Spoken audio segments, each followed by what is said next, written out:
की कहानी जब बाढ़ आई थी, आपको ध्यान होगा, मैं भी बाढ़ पीड़ित हूँ। बाढ़ की ये स्थिति थी कि हमें खड़े होने की जगह नहीं, पानी इतना भरा हुआ, घरों के घर डूब गए, कच्चे घर सारे गांव के गांव मिल गए। कोई देखने आया आप लोगों को? कोई नहीं आया देखने, सिवाय हमारे अब्दुल रहमान साहब को, जिन्होंने की फूड कैंप्स, रिलीफ कैंप्स लगवाए थे यहाँ पे। कोई नेता आया आपका पटना दिल्ली से देखने के लिए कि आपका क्या हाल है? मेरे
मैंने ये यहाँ पर रह के देखा है, समझा है।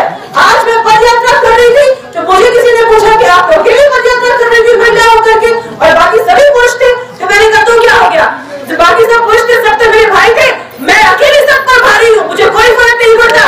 मैं हिंदुस्तानी हूँ और हिंदुस्तान के हर विकास के लिए मैं लड़ूंगी और हमेशा लड़ती रहूंगी।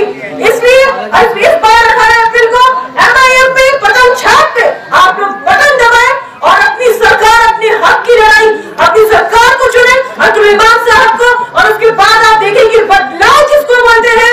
और ये जो हैवान जो यहाँ बन के बैठे हुए इतने 10 सालों 20 सालों से, आप देखें कि आपके शहर का विकास किस तरह से होता है। शुक्रिया।